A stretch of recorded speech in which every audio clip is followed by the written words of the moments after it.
that the winner of the presidential election must not only win plurality of the votes, that is the most number of votes, he must also win 25% in each of at least 2/3 of the Nigerian states and the Federal Capital Territory. What does that mean? You must get 25% in 24 states and the Federal Capital Territory. Asiwaju Bola Ahmed Tinubu did not score 25% in FCT. Well, I do not know, but even if he scored in 24 without scoring 25% in FCT, he could not and he should not have been declared president-elect, as INEC wrongly did. So all these are matters that must and will be challenged. Nigeria's Federal Capital Territory in the wider scheme of things. All of a sudden, people started talking about victory in the territory as the sole prerequisite for being declared winner of the contest and duly elected president of Nigeria. Former Minister of Justice and Attorney General of the Federation, Michael Aondoka, has now joined us to shed more light on this matter, as well as other matters arising from the polity at this time. Thank you so much, sir, for joining us on Newsday. Welcome. Now, there were fears of a constitutional crisis as the 2023 presidential election results began trickling in, with some analysts saying the winner must win 25% of valid votes in at least 24 states of the Federation and the Federal Capital Territory. In fact, some thought, winning 25% of the votes in the Federal Capital Territory would be the deciding factor in who wins the election. Well, the president-elect clearly did not get 25% of the votes in the FCT. So is this a good enough ground to question the validity of the results?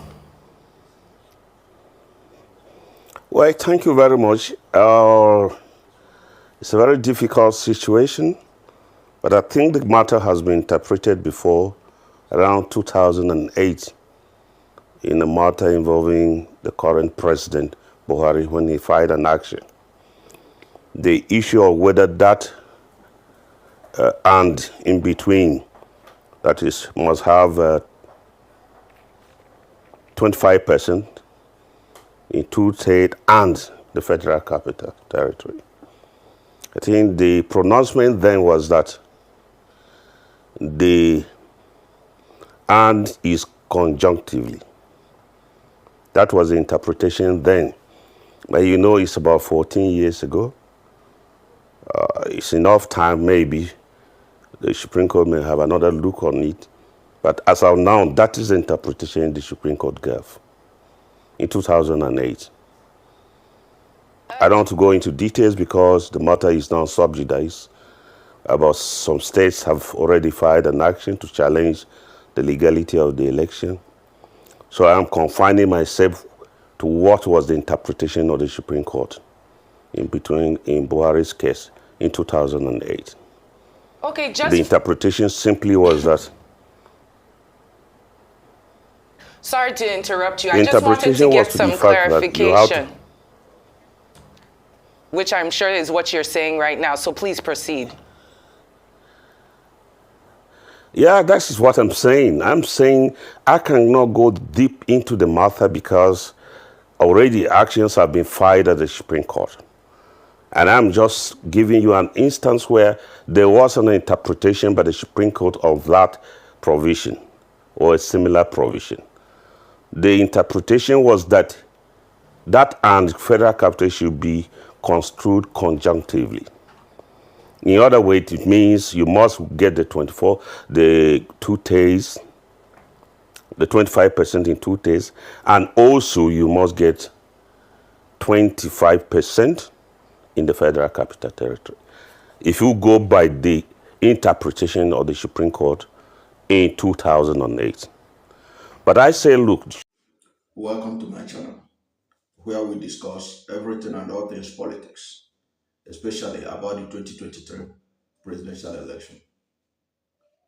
In the first series, or part 1, of why Peter Obi will become president through the courts, you saw a video clip by the former resident electoral commissioner of INEC, who is Barrister in Guinea, where he raised the alarm and warned. He said that the world should take note that the upcoming presidential election, whoever will be declared the president must get 25% of the vote in the Federal Capital Territory.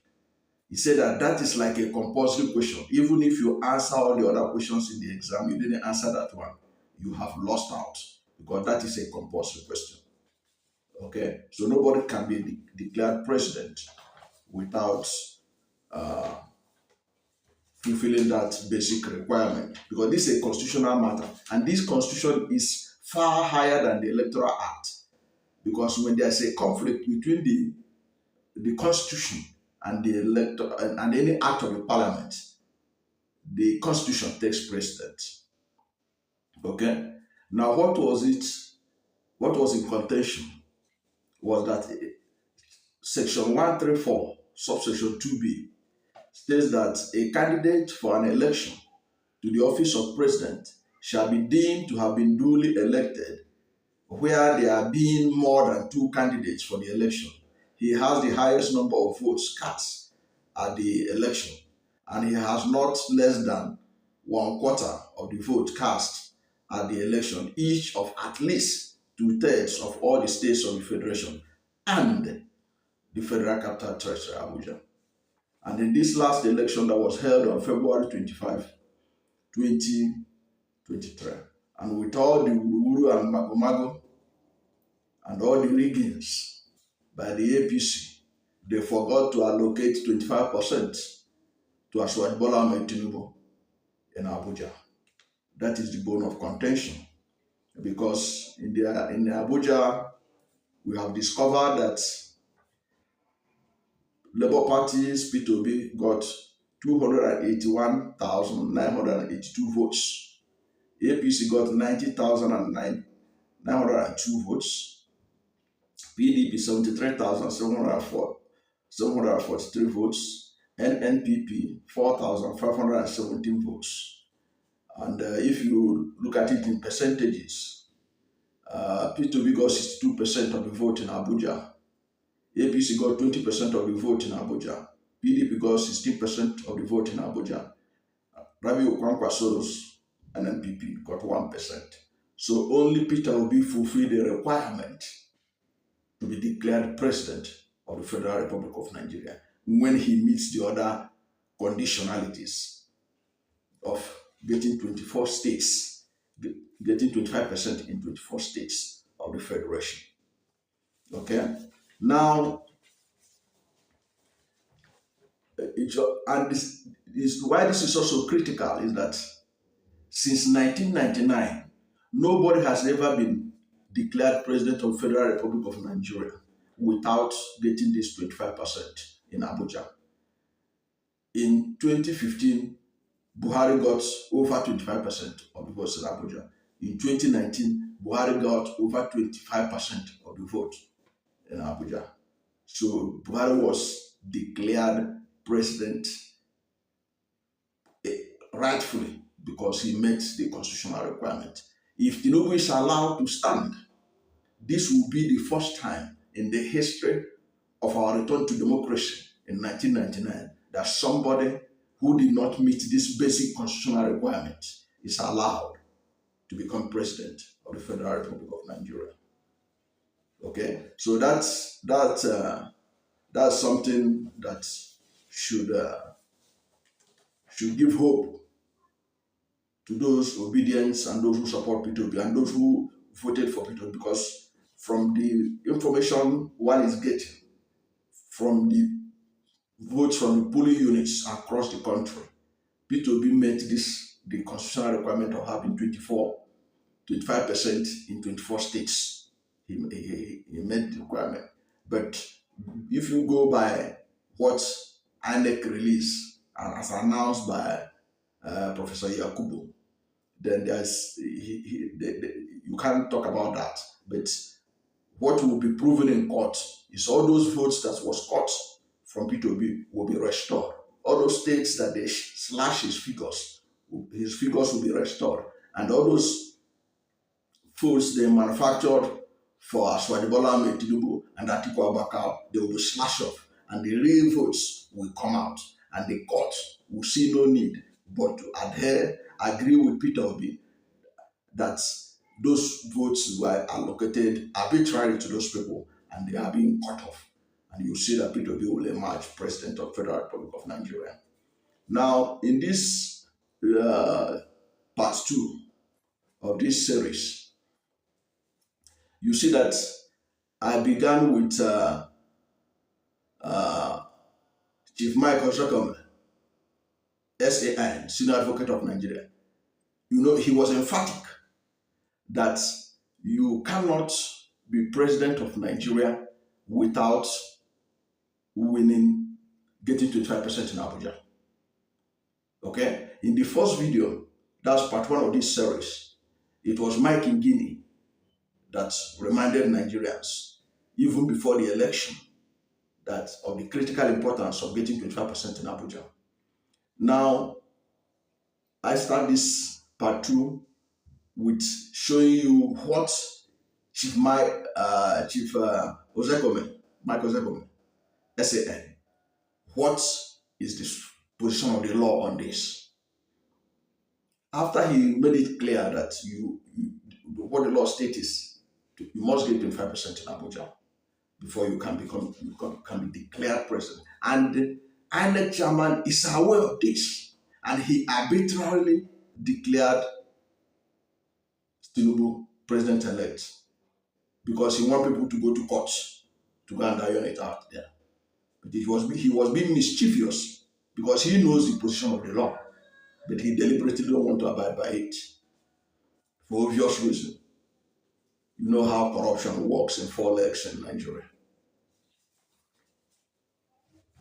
Now, why I say that if Barrister Mike Ngini, who was a former rec in Akwa Ibom, should know that you cannot declare anybody president unless the person made this requirement, I dare say that Yakubu know this and deliberately declared Tinubu president-elect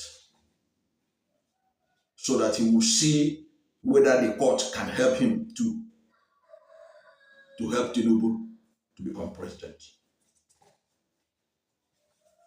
But I hope that the court will do the right thing. This is a constitutional matter. Now, the second video that you saw was that of Chief Andoaka, Chief Michael Andoaka, former Minister of Justice and Attorney General of the Federation during the Omar Musa Yar'Adua administration. And he made it clear from the video you saw too that the Supreme Court, in a judgment in 2008, necessitated that a candidate scores at least 25% of the votes in the FCT. The word "and" was interpreted as conjunctive. It means that even if after meeting this other one, you must also meet this other one as conjunctive. It's just like in an exam, they say, answer 2 questions and another question in part B. Okay, so you must, even if you finish getting these ones, you must get this. This is a compulsory, just like Mike Ngini rightly pointed out, Barrister Mike Ngini rightly pointed out that it's a compulsory question. So Andoaka said that the word "and" was interpreted as conjunctive. Now he now said that if you follow for I said that notwithstanding the Supreme Court has the right to depart from this provision, these previous decisions of the justice of the case. Now it was saying that the Supreme Court may decide to change its mind this time around, because this was since 2008. But the Supreme Court cannot change his mind, because that is why there is Supreme Court. Supreme Court set precedent. Supreme Court cannot go against its own precedent. It has set in 2008. And now come to 2003, because tinubu didn't meet the requirement, then Supreme Court will now set aside its position, which is held since 2008. That's where I disagree with Mike Andoaka. He said that, but he knew that in 2008 this was the position of the law. This is the position of the Supreme Court, and any pronouncement, any law given by the Supreme Court, any judgment given by the Supreme Court becomes a law, is being cited as precedent. So in 2023, I do not agree that Supreme Court can decide to change his mind. It should not. If it decides to change his mind, it means that it has also been compromised. That's basically no two ways about it. It must stick to the 2008 law that it has made. Because in its interpretation, he said that when the section 134, subsection 2b, said that the person must get 24%, 25% across the 24 states and in Abuja. And the Supreme Court insisted in 2008 that it is conjunctive. It cannot come around in 2023 to say it's no longer conjunctive. If he does that, Nigerians will read it that it has been compromised. There's no other interpretation except a compromise, the Supreme Court, that will change its precedent that it has set in 2008. Now, let us also go further on this issue of Peter Obi being declared president through the courts. Because you can see, like what Peter Obi said, they said he should go to court. Now he has gone to the court, and the court have to do justice. And with the evidence that Peter Obi will present, they have no choice but to give him justice.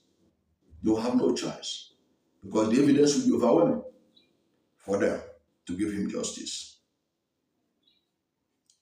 Now, there is an important point that the chief spokesman for the Obidati Presidential Campaign Council, Yunusa Tanko, because there have been a series of attacks by APC since Obi went to court. They are accusing him of so many things because he went to court. But they were the one that said anybody who is aggrieved should go to court. Now they are panicking. Yunusa Tanko said, the continuous attack on Obi by the ruling party was a desperate attempt to shield their fear. Tanko stated that virtually all the supporters of the president-elect know that he didn't win the election and will soon be found out in court, hence the deliberate resort to intimidation. He said, when the APC said that our principal is dangerous, he meant somebody they are already scared of. They have never got like him, who gave them a serious run for their money. They have employed very criminally minded individuals who help them in allocating resources to states. Now, this important point that Yunusa Tanko is making is this. Already, the Labour Party has evidence of those that were recruited by the APC, of course within the INEC, to allocate resources to states. And they will present it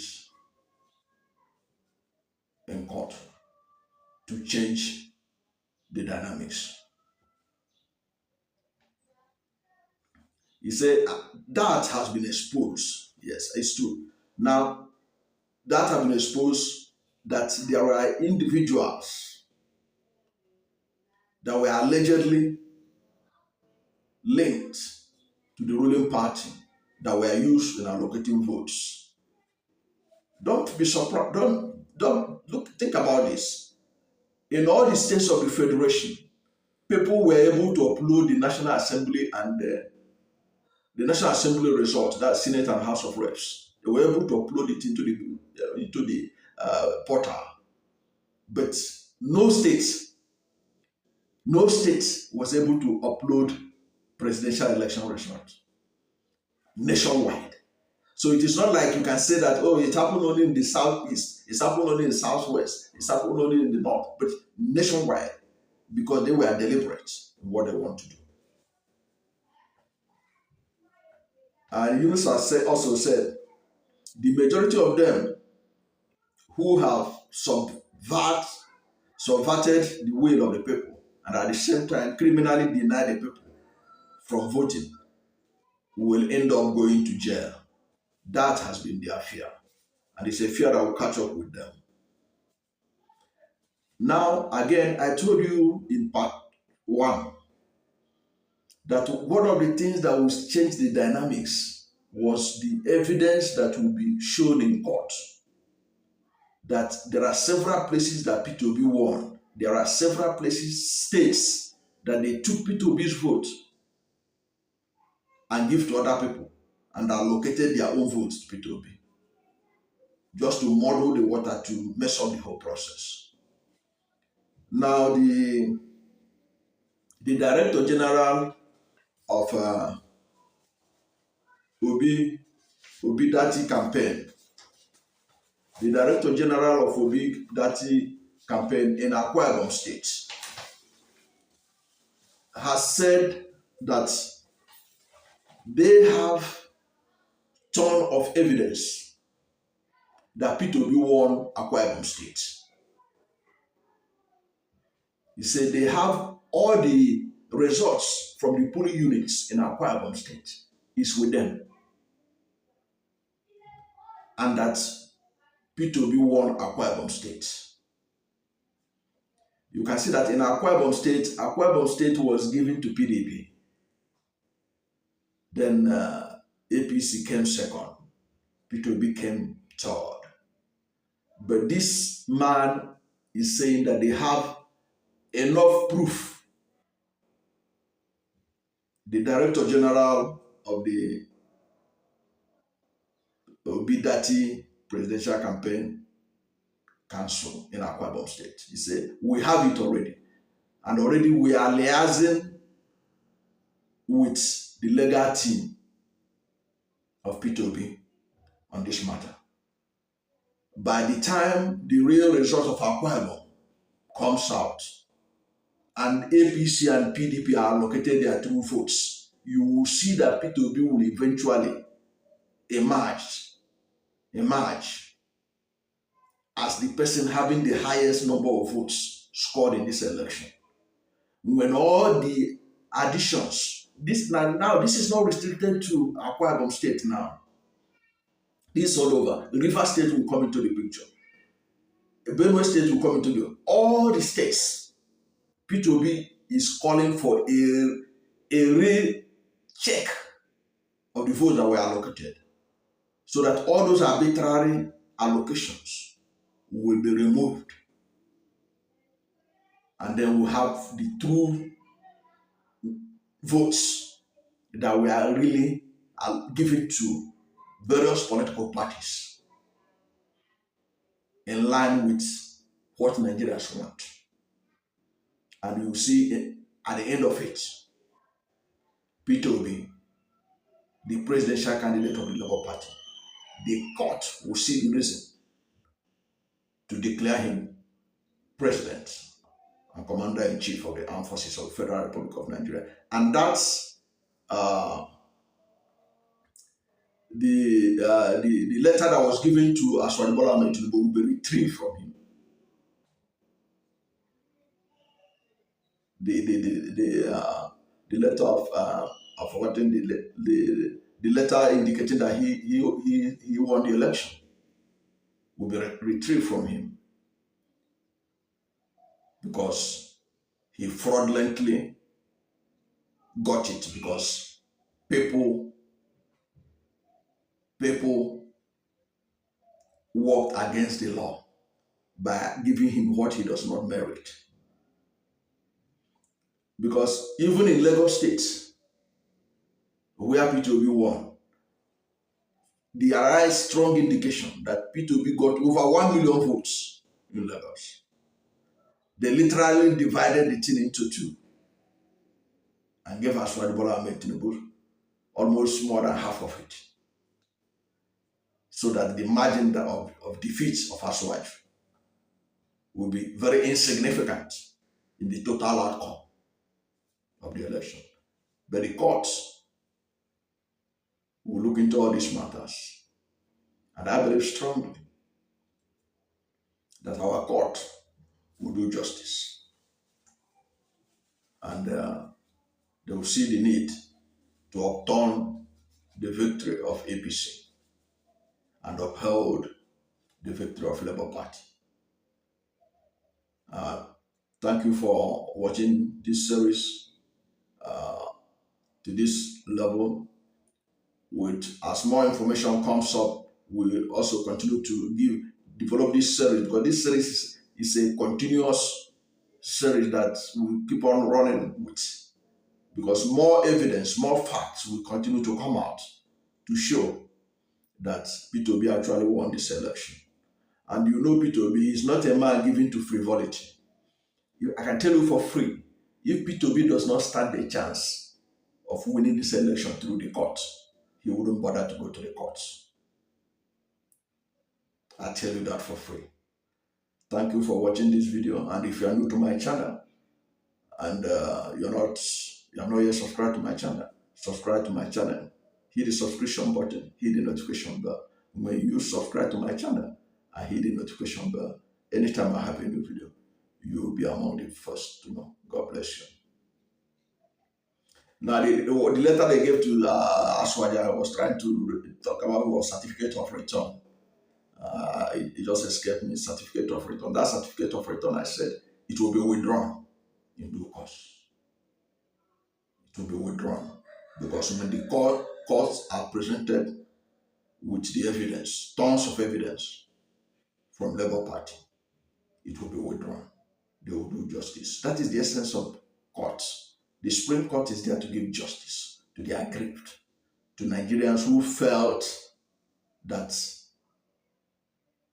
INEC had done them hard. After all the energy, the time they spent, some left their houses early in the morning, as early as 5 a.m.